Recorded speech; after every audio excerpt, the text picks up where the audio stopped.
Hello everyone, welcome to the European Non-Associative Algebras seminar. I'm glad to introduce Dmitry Millionshchikov from Moscow State University. He's going to talk on narrow Lie superalgebras. Okay. Yes, thank you very much for this kind invitation. It's a great pleasure to give a talk at your seminar. I followed a lot of sessions, so it's interesting. So maybe I will be a little bit, how to say, not on pure algebraic way this day. So there's, for me, my aim is, honestly speaking, applications. But I think that, of course, the algebraic background of the whole stuff will be very important. So I start with a brief plan of my talk. Just not a lot of items. So we start with maybe introductive elementary part of just general notion of positively graded Lie algebras, either finite dimensional or infinite dimensional. So both classes are important for me for today.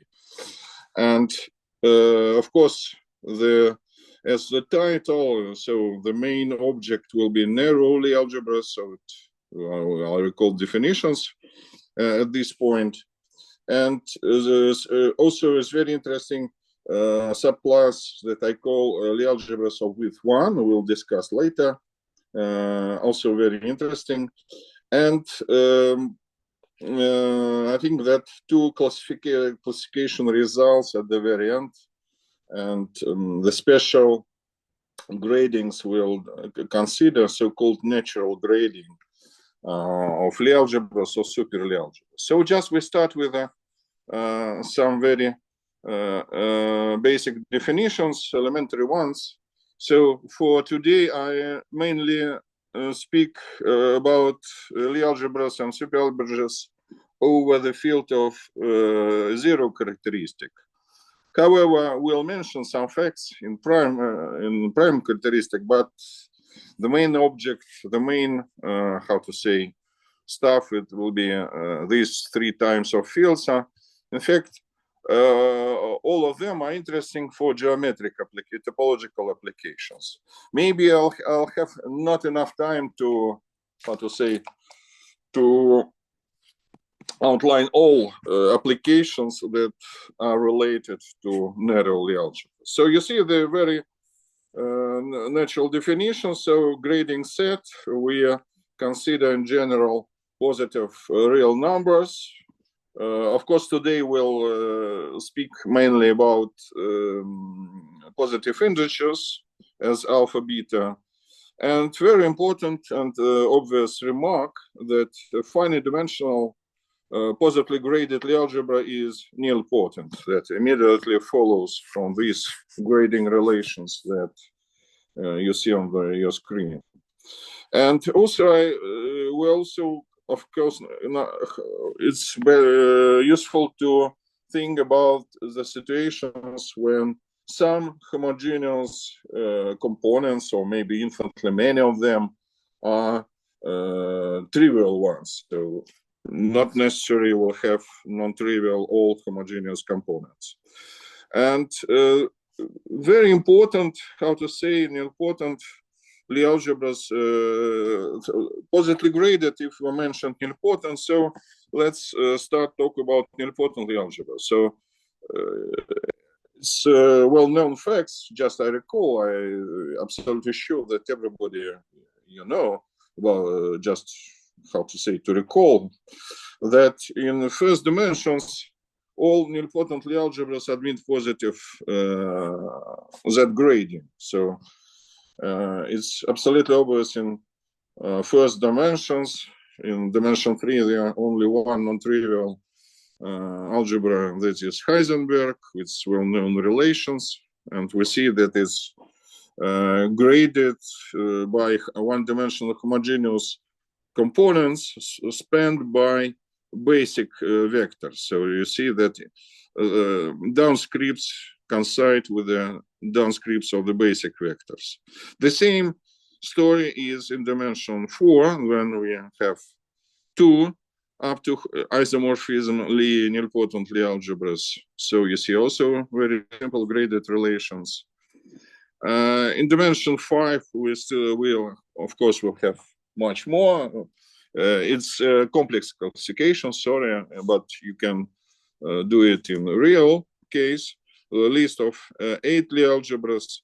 And the first interesting case is dimension 6, and the classification story started long ago in Umlauf, Engels' student Umlauf thesis in 19th century. But there are a lot of attempts, but I think that the first classification list obtained by Morozov, it was done in 1958, but unfortunately it was not, how to say, published in Russian journal, so not, how to say, good access for everybody. So later there were a lot of attempts to to remake this classification again, and there I just mentioned 2 famous ones, but of course there are a lot of others. So of course you can classify classification for rational case, but we skip for this moment. And why it's interesting to study graded Lie algebras if we think about nilpotent Lie algebra. So of course, very quickly, so we understand that it's almost impossible to classify, how to say, to have list of all canonical forms for Lie algebras, and starting from dimension 7 and 8, you should consider so-called variety of constants nilpotent Lie algebras. And then this is action by basis change, and this is the action of GLN, and this is the general way to construct. However, you see that even in this case, the nilpotent graded Lie algebras play essential tool that in dimension 6 that irreducible variety. So you can obtain all 6-dimensional Lie algebras as a different degeneration of this particular one, this Lie algebra. And this, you see that interesting that we skip homogeneous component of weight 6. So you see that is more convenient to write commutation relations just in a graded way. And very good survey on this in this direction by Yuri Neretin, and it was published in Petersburg Mathematical Institute Proceedings in 2019, and this is a remark called nilpotent Lie algebras that do not admit gradings. But for today, we're interested in the opposite case on Lie algebras, they admit Lie algebras. And of course, if you want to study in more, how to say, accurate way, the gradings, it's better to think of grading like a derivation of Lie algebra, special derivation. So obvious remark that if we have positively graded Lie algebra, so all alphas are just positive, just like today, so we can define derivation in this way, just on if X is homogeneous element from the subspace of weight alpha, so you just multiply this vector by alpha. And one can easily verify that this operator will be a derivation. This is a formula that's showing that everything okay. So in opposite way also is possible. So you can think about positive grading like a diagonalizable derivation with positive eigenvalues. So lambda I. And today sometimes we'll call this set of eigenvalues as a support of our grading. I'll show that, in fact, there are some very interesting examples that we consider general case. Of course, again, we can remark that we should remark that not all nilpotently algebras admit gradings. This is a long story, and it was the first time Dix-Meyer-Lister found examples of so-called characteristically nilpotently algebras. They don't admit the positive gradings, or in terms that all derivations are nilpotent. So you see that in a derivation, of course, by definition, almost by definition, and Gaussian, they are all nilpotent operators for given nilpotently algebra. So the only chance is to find something in outer derivations. But you see that typical situation that it was just the main idea, of course, in Neretin survey, that typical Lie algebra in higher dimension does not admit gradings. And of course, it is very interesting also story, and that I here just mentioned just a few, maybe I missed some important references by important papers by Lux, and as a surveys book on nilpotently algebras by Gos and Hakimjanov, and also a survey by Kuchia and Kampar more. Now, just it was introduction. Now we go to examples. So start with two maybe important examples. So infinite dimensional case. So just free Lie algebra generated by alphabet of M letters, by M generators.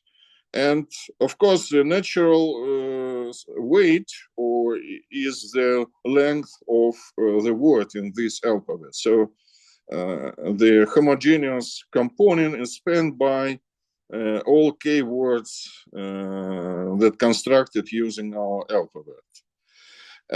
And of course, if you think about finite dimensional case, you can consider its finite dimensional quotient with respect to the central row ideal. So we obtain in this way so-called free nilpotently algebra. And another example, very important for today, is so-called algebra called M0, which is defined by infinite bases and very simple relations that all brackets between basic vectors, almost all are trivial ones, but only E1, the bracket with EI, it shifts our basic elements by one. So you see that E1 with EI is the next basic vector EI plus one.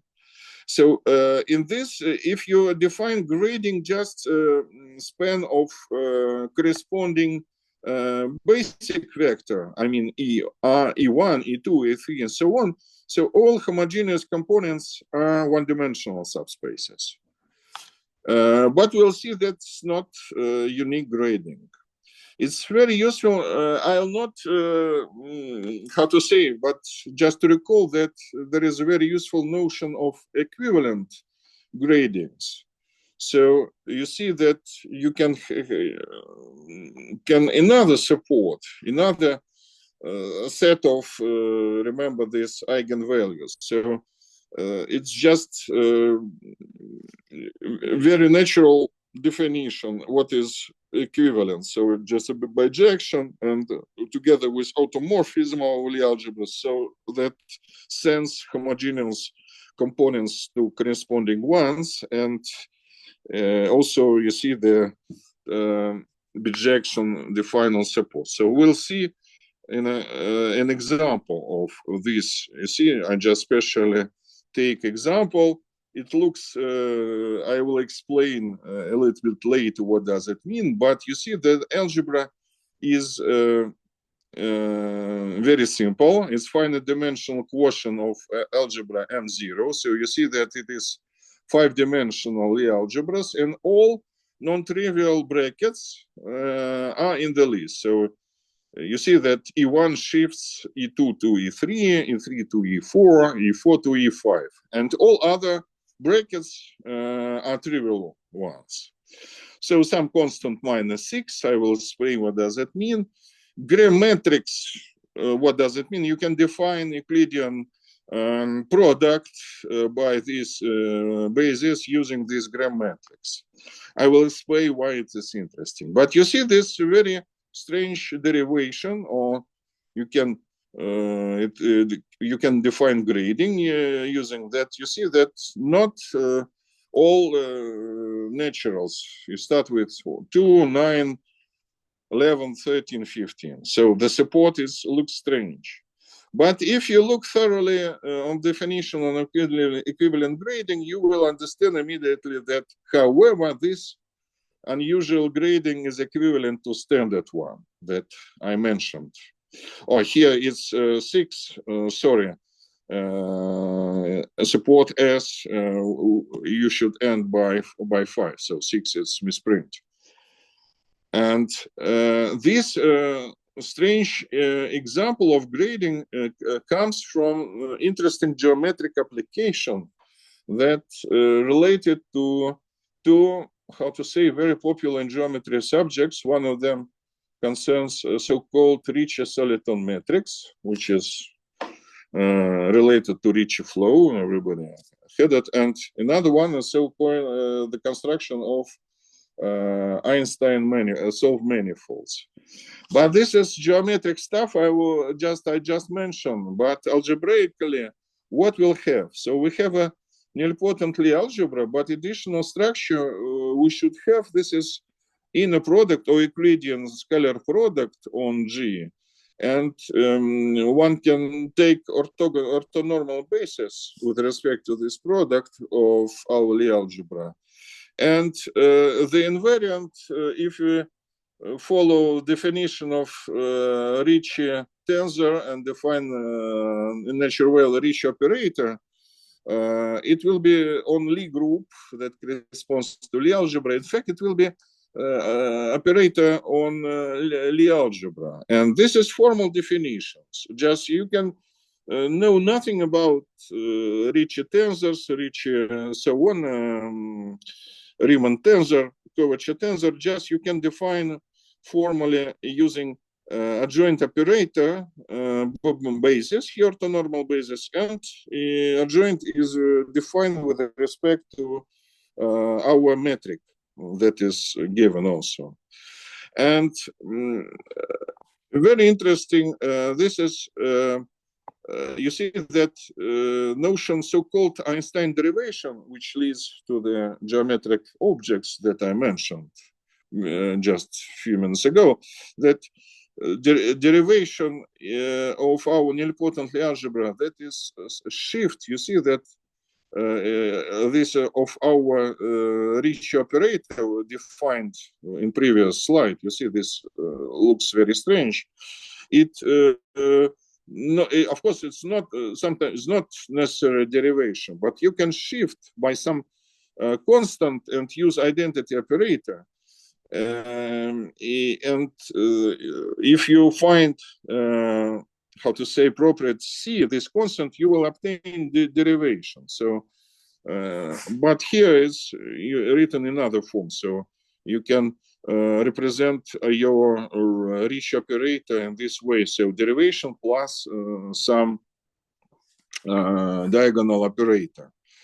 And interesting that all eigenvalues in this case up to scaling will be natural numbers. So interesting, important theorem by Jens Heber. It's geometric with a very geometric important meaning. And then also very important another result that this derivation, if it exists, of course, is not for all nilpotently algebras, and you can find this Einstein derivation. This is unique up to a positive constant. So you see that in some geometric application, just a return, you can not necessarily, I mean, you need not only derivations that define in some canonical way. Even in this way with some strange numbers or how to say eigenvalues, it's very in fact important and useful for some applications. So the message is that a positively grading algebra can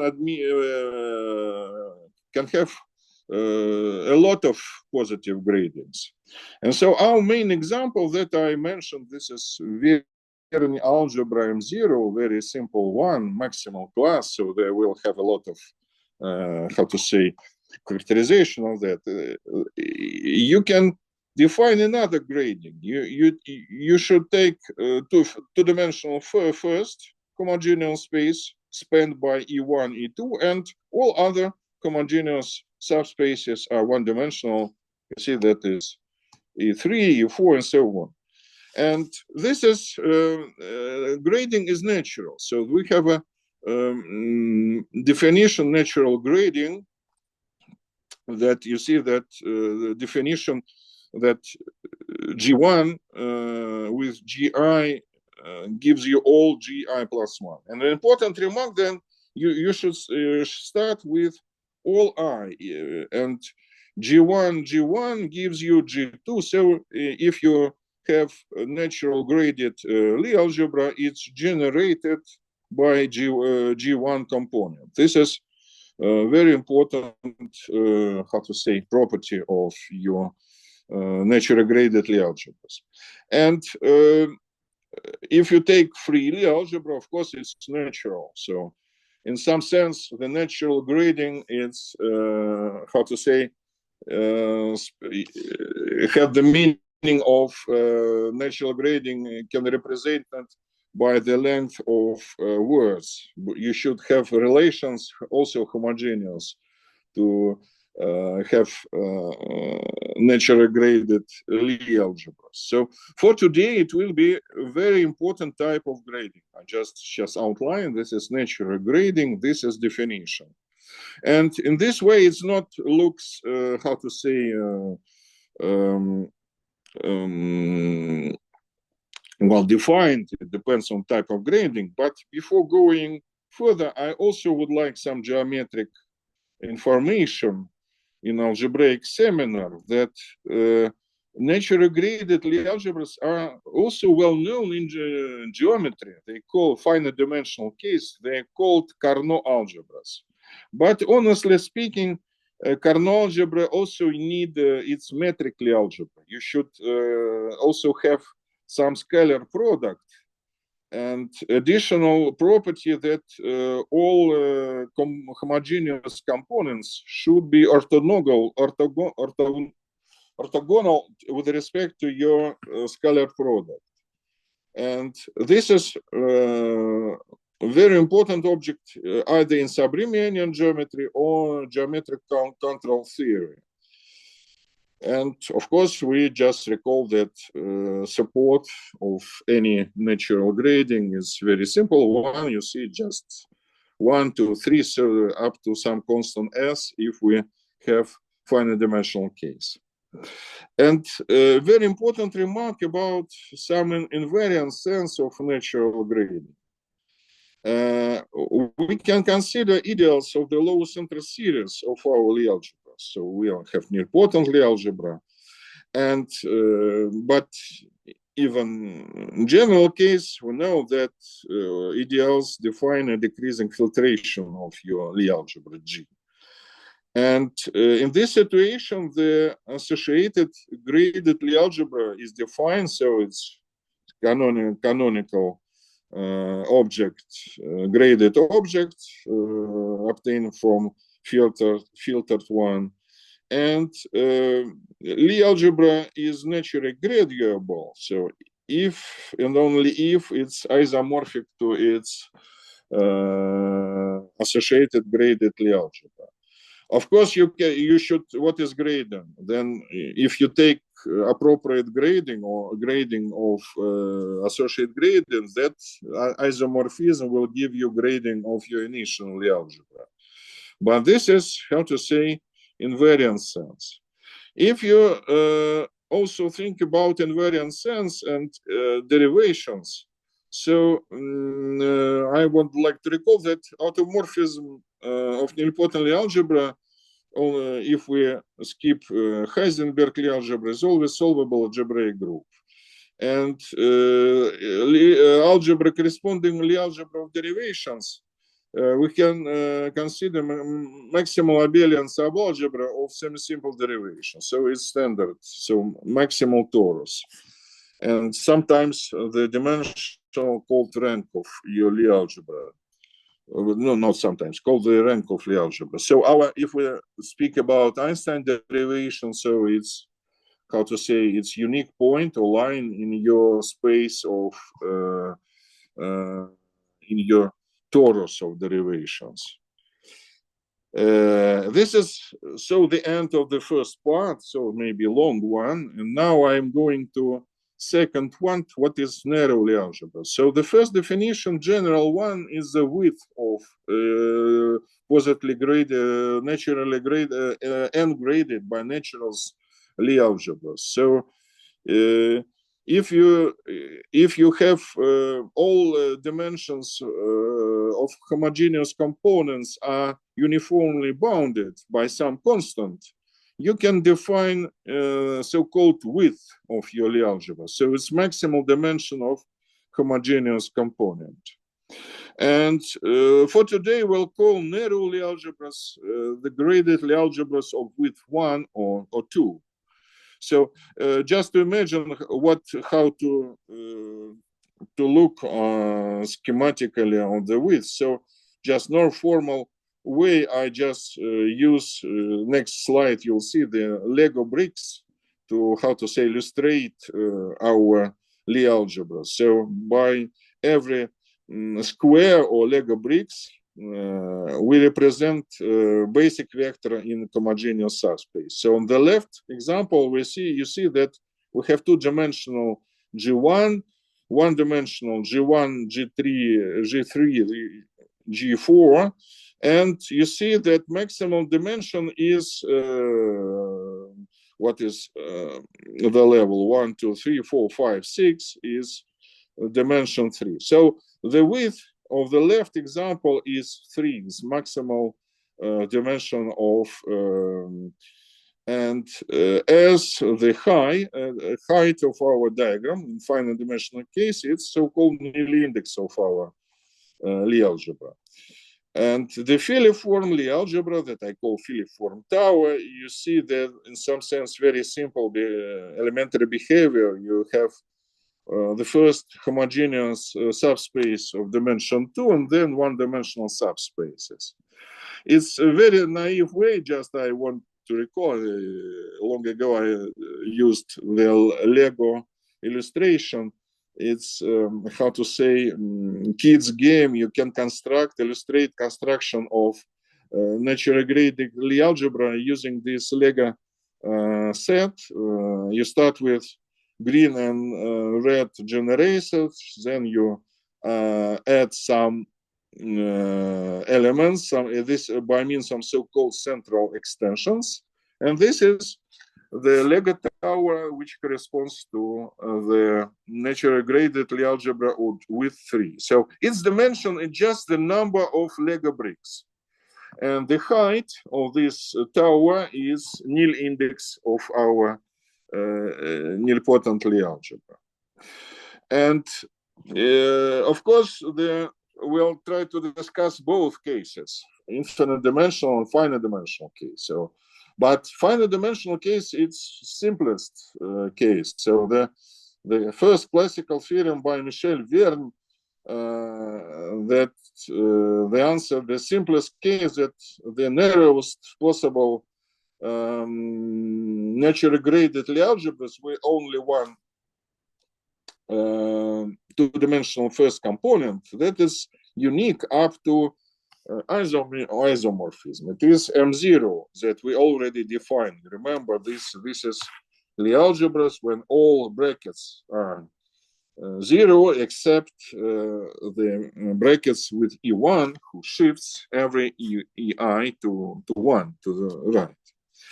And for today, I promise that you see that very interesting situation that even in algebra, there sometimes it appears situation when people study the object that already well known to other specialists. So not far ago,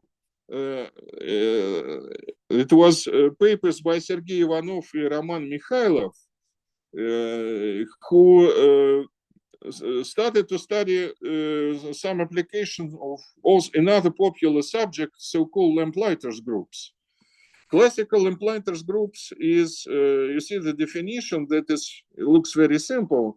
You have 2 by 2 matrices. You see that P of X is a Laurent polynomial over with coefficients in Z2 field or F2 field, and K is integer. And the matrices of the standard multiplication gives you so-called classical Lamplighters group. Very interesting group, and it has a lot of, how to say, presentations. There are a lot of things you can say about it, but the most simple definition that I present here. But if you replace the observation by Ivanov-Mikhailov, if you take polynomials, Laurent polynomials not with coefficients with Z2, but take integer coefficients, consider so-called integer Lamplighter groups, this group has no torsion, because classical one has enormous torsion. So obviously it's over Z2. So it's no with trivial torsion. And so you can apply so-called months of completion procedure. I will not explain what does it mean, but important remark that they called the corresponding Lie algebra that they obtained as the result of completion procedure, so-called rational Laplacian Lie algebra. You see this exactly, but in other terms, it's again M0. So you see that M0 is very interesting Lie algebra that appears in different situations, and sometimes study again well-known properties. Also very useful another, how to say, notion which is very useful if you study graded, positively graded Lie algebra, so-called the co-class invariant that is came from pro-P groups, but also a useful thing for even for zero characteristic fields. This is, you see the definition, you see that you can behavior dimension of quotients or factors, quotients, if you can bound it in this way, this is co-class. And of course, it can be of infinity also, but very interesting Lie algebras of co-class 1. It's very easy to verify that M0 is Lie algebra of co-class 1. And obvious remark that a finite dimensional Lie algebra of maximal class is called filiform. So this is, in this sense, of course, filiform Lie algebra, the term, it was days back before, but now it can be considered as a special case of maximal class. So to reformulate that, we can say that Vern's theorem implies that in characteristic 0 there is unique naturally graded, misprint, infinite dimensional Lie algebra of maximal class M0, infinite dimensional. And its finite dimensional quotients also very important in for filiform Lie algebras. They're, how to say, basic filiform Lie algebras considered by Vern. But just a remark, although I promise that I will not touch finite fields, that in prime characteristic situation is much more complicated. So the classification, there are infinitely, even uncountably many classes. And if next section is what is the if we think about, however, Lie algebras of width 1. Of course, it's not the case for naturally graded, because natural graded you should have two-dimensional first component. It's obviously. However, it is useful, like in our first examples, to consider this type of gradings when you have one-dimensional homogeneous components. And we already remarked that M0 admits this type of gradings. It's very useful. It's this type. It's how to say, more effective to compute cohomology and, for instance, spectral sequences. It's much more simpler to work with this type of grading. And another important example for today is so-called positive part of Witt algebra. So this is also well-known object. Virasoro is central extension, but the classical is, you see that also very simple relation, EI, EJ, and of course there are also, this is, can think about, there's a derivation of polynomial ring, but we can use this notation. And also remark that both these examples are, of course, they're not natural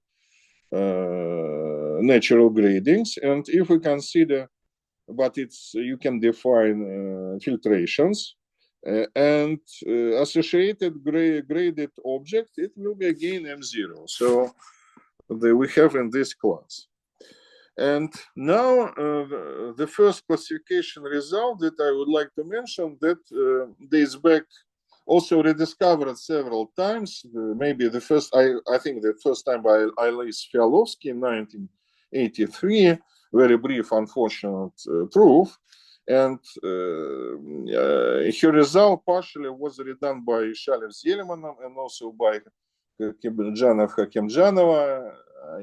Here I didn't mention, maybe somewhere else, but result is quite natural. So if we have infinite dimensional Lie algebra with one, so with one-dimensional components, the difference is it looks similar, but you see that downscript we start with 2. So it's generated by 2 components, G1 and G2. This is the difference. And the resulting part is that our Lie algebra is isomorphic to 3 Lie algebras, M0 positive part of Witt algebra, and the third algebra that also considered by Michelle Verne in her study of filiform Lie algebras, which is I following her denoted also by M2. You see that definition is quite natural. So we have the commutatus like in M0 case, but also non-trivial action by adjoint of E2. So E2 shifts your vector by 2. This is the definition. And of course, interesting, how to say, this slide shows the difference of infinite dimensional case and finite dimensional. Why finite dimensional case is more complicated? You see that in, of course, you can, if you ask this question, classify Lie algebras in finite dimensional case, of course, you will have quotients of these 3 infinite dimensional Lie algebras, is first 3 lines in this table. Sorry if some misprints, maybe in Russian, it doesn't matter. But you should add some series which that has no, how to say, not come from infinite dimensional Lie algebras. They are not extendable to infinite dimensional cases. You see, there's 3 interesting families. And it was done partially, I'm not pretending that, but I think that is this table much more convenient for applications that resulting table in Hakimjanov. The my aim was to find here symplectic structures that I use this table for finding, discovering symplectic structures. Otherwise, here just I put as illustration what is difference between infinite dimensional case and finite dimensional case. So finite dimensional case, you have more examples. Another second one classification that I would like to mention is the classification if Benoit. I start with algebraic stuff. So formally, his lemma was, how to say, was very simple. So you consider just two generators, E1, E2, and two relations. And the first relation, E2, E3, and in order to simplify relations, you see I use the notation EI plus 1 is the bracket E1 with EI. So if I use these notations, so very brief description of these commutative relations. And one parameter, you see this is parameter R, is just on the left of E7. And interesting result. So if I consider the Lie algebra generated with two relations, what will have? So interesting that except two values, 9/10, it's always finite dimensional and of course nilpotent. And in these cases will obtain M2 a positive part of Witt algebra.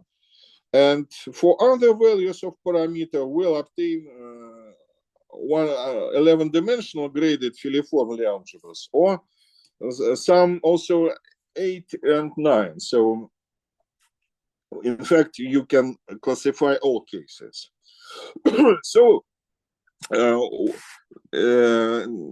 no, algebraically interesting, but however, what was the aim by Benoit classification?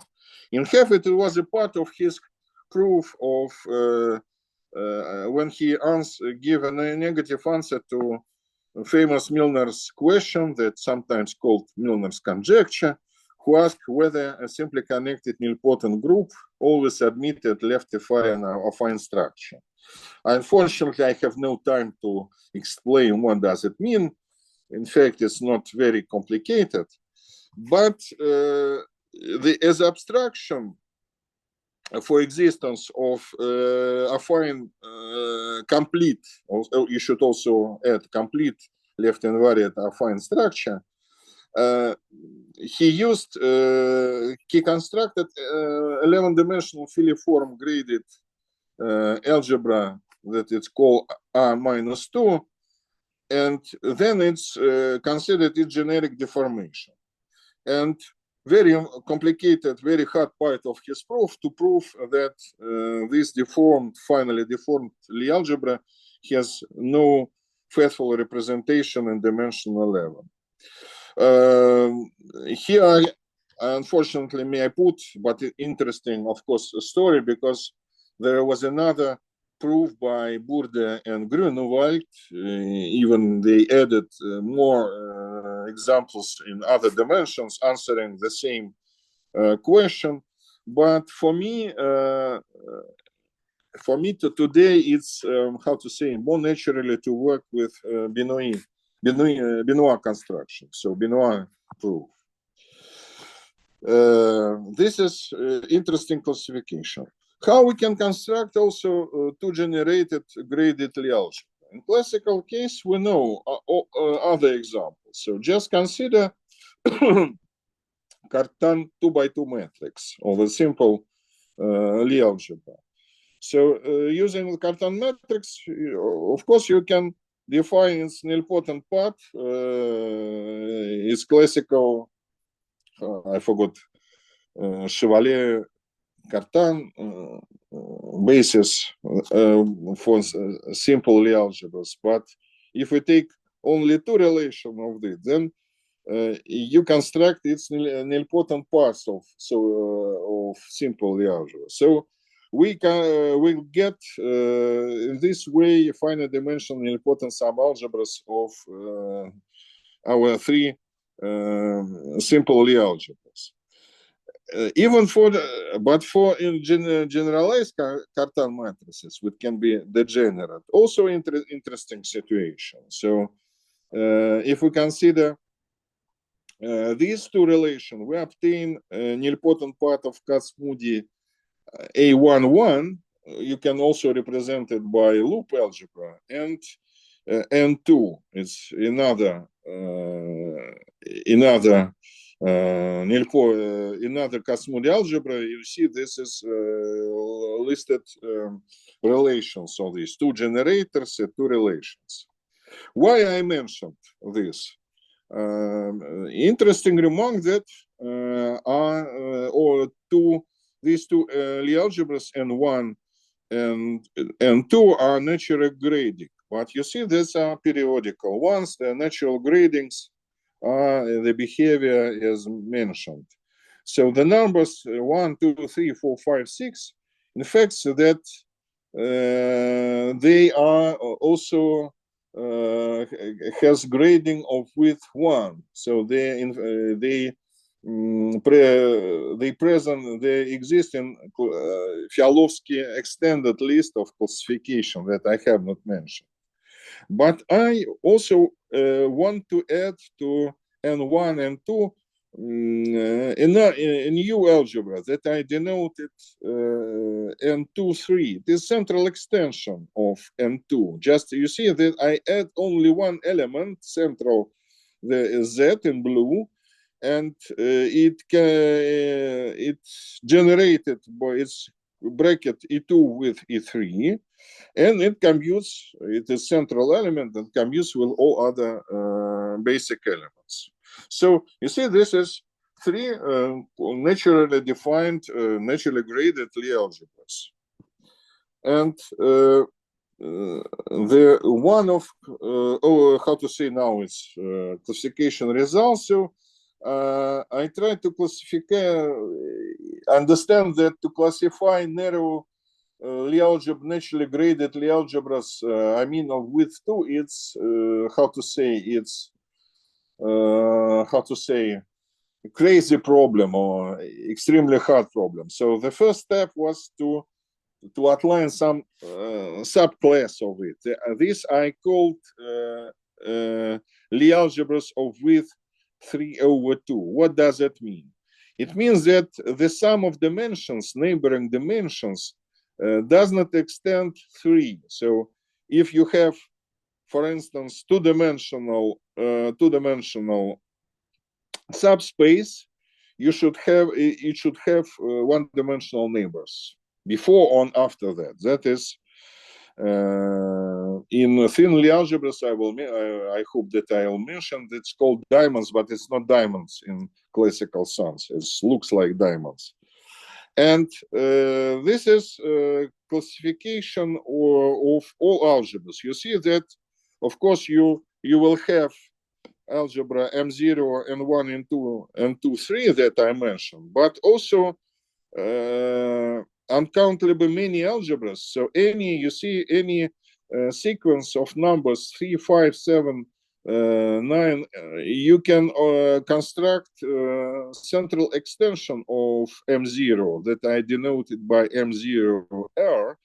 You see at the levels 3, 7, 11, this example, 3 generators. Also, you can define, you should use cohomology theory just to write formulas how to represent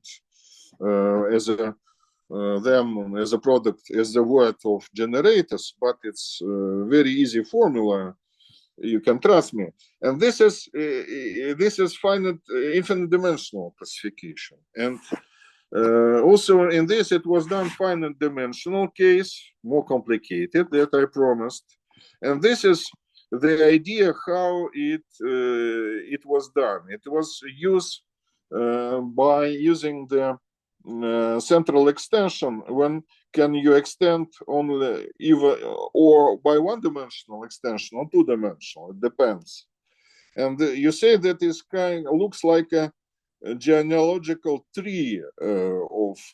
You see that you, in some sense, you have Adam, Lie algebra M03, and you see the generations that you obtain using central extension, and you control this situation, and then you see that your impression that new class of algebras appeared, but from the level 7 you can divide all all elements of this table in some families and classify using these families. So it's more voluminous work, so I'll skip it. And if I mention the narrow Lie algebra looks like sometimes use thin Lie algebra but in the theory of Lie algebras over finite fields. But you see that narrow it's more wide situation than thin, because this covering property in thin Lie algebra you can also consider in zero characteristic. You see it's rather restrictive. And for instance, all interesting part of my classification of previous case, they are not thin because they have non-trivial sentence. So they are not thin, that narrow and not thin. And now the last part. So I just say a few words about generalization of Benoit theorem to the case of Lie superalgebra. So here just I hope that everybody knows the definition of Lie algebras, and just two elementary remarks that only 3 one-generated Lie superalgebras they are listed. Of course, if you consider classical Lie algebra, you can have only one-dimensional case. But here, due to super Jacobi property, your commutator f with f, if f is odd, can be non-trivial. So you can also, but of course, there for us are trivial examples. So we also can define naturally graded or n-graded superalgebras. Absolutely the same definition. But also we assume that every homogeneous component can be, you see that is sum of two even or homogeneous part. And you see that I use underbrace indices just to one underbrace just to to distinguish components, odd component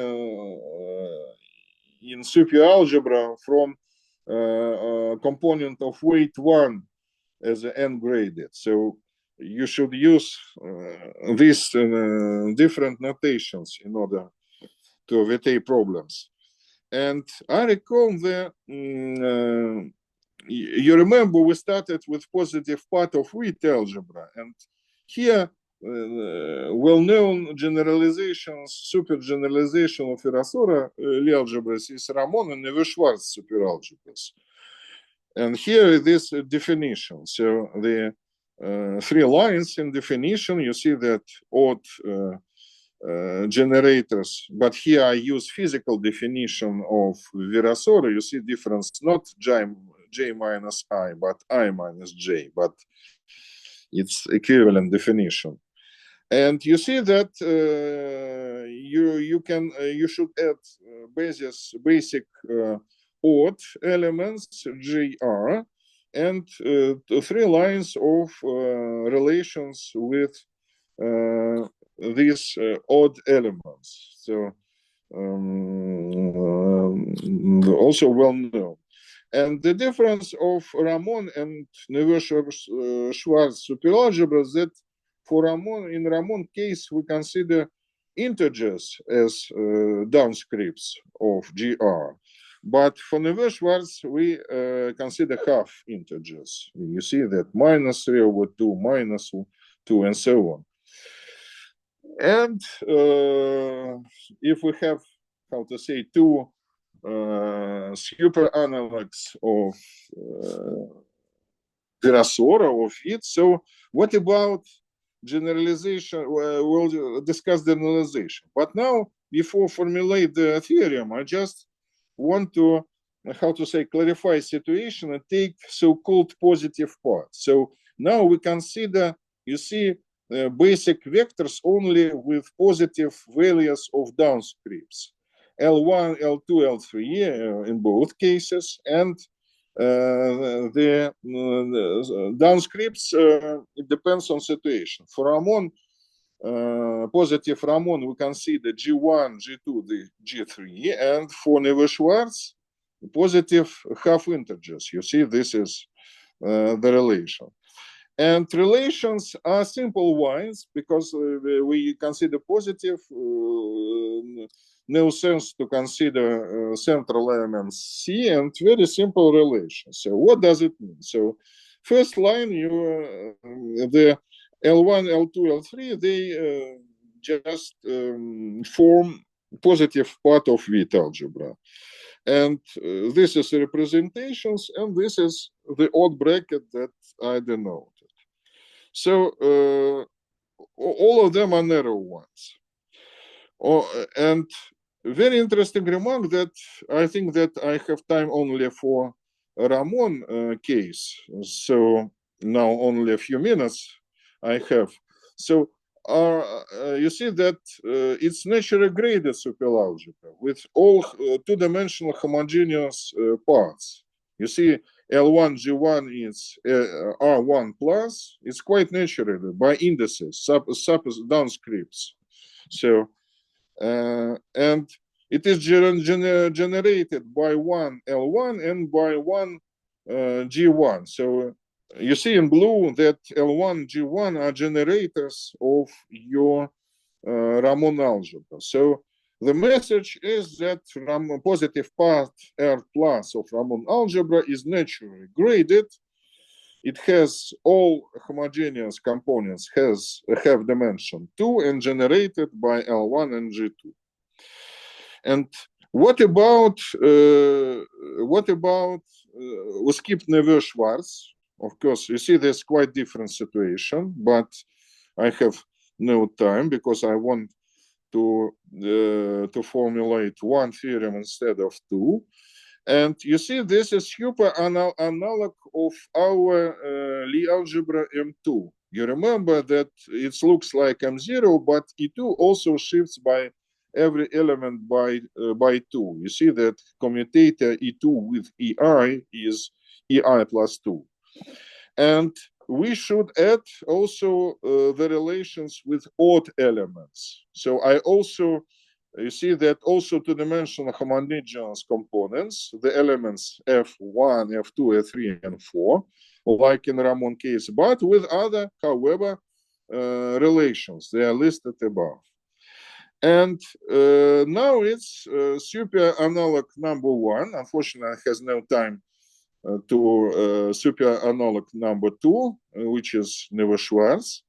But interesting relation. So if I consider Lie superalgebra generated by one odd generator, to misprint, odd F1 or F1 even E1 with two relations. And with one parameter that I denoted by X. And you see, like in Benoit classification, we have two values that leads to Ramon R plus algebra, so the super analog of Witt algebra. And the second case leads to M2, super analog M2 that I denoted in Gothic by M2. And this is a joint result with my former student Fedor Pokrovsky. It was recently published, the brief version Доклады mathematics. And you see the even part also related to the Lie algebras for Benoit list. And of course, just I put without no how to say explanation. So the second case, very interesting also if we consider superalgebra that is generated by two odd elements, F1, F3, and also with three relation with one parameter. And we again obtain super analog of Benoit classification, but instead of Ramon algebra, we will have Neuve-Schwarz case. And also we have another super analog of M2 that I denoted by M2 prime. And also there is a, how to say, covering, you see that relation of parameter with parameter in Benoit list. So also very interesting, but unfortunately, we have no time to discuss it. And the difference is that you see that it's not between two cases that one is naturally graded, but second case when we consider Neuve-Schwarz, there it is with one, but of course it is not naturally graded. And I almost finished my talk, just how to say some how to say perspective. I mentioned, so we mentioned two results. Benoit classification, here we present super analogs of it. And what about super analog of Fialowski classification? It's how to say, it's maybe for the moment it's open question, so it's kind of challenge to study this case. So maybe I stop here. So I should stop here. Thank you very much for your talk, Dmitry. Other questions?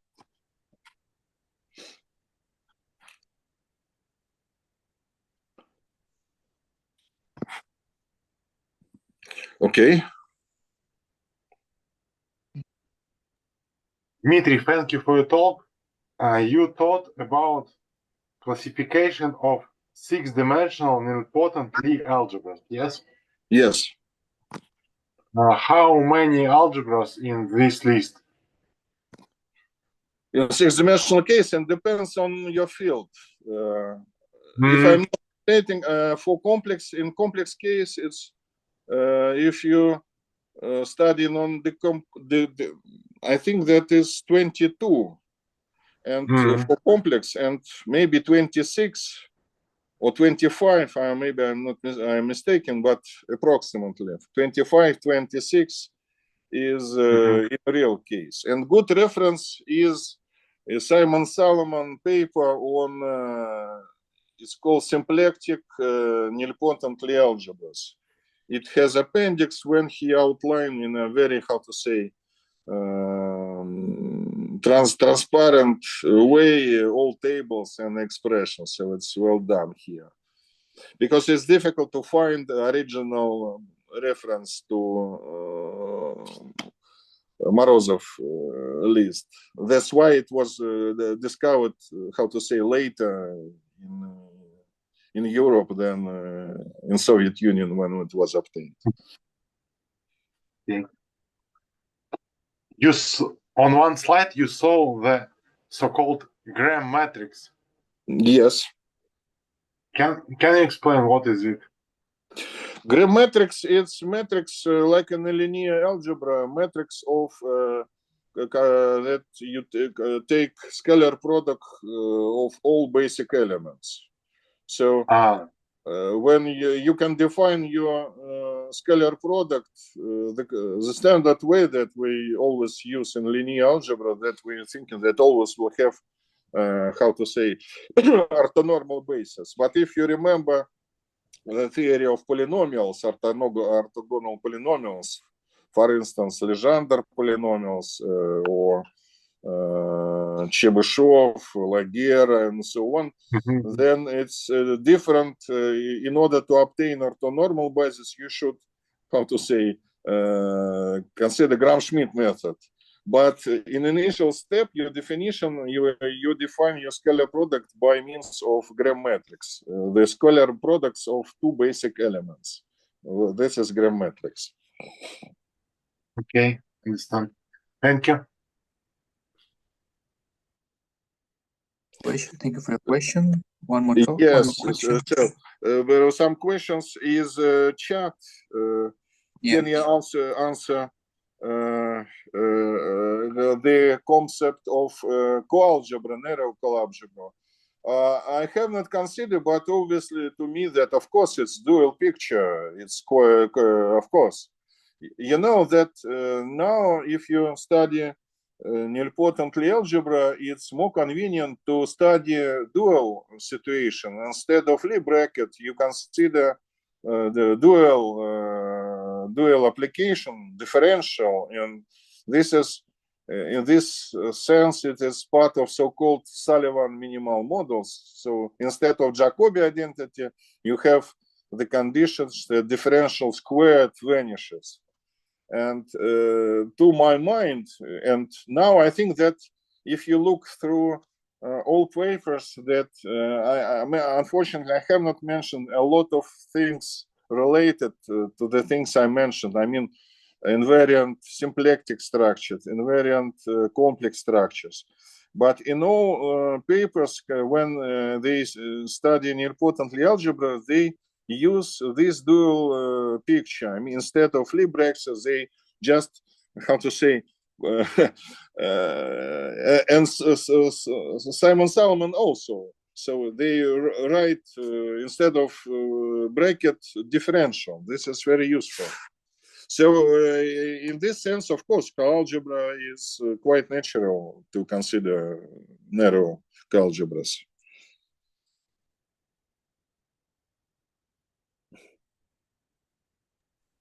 Thank you. Okay. More questions?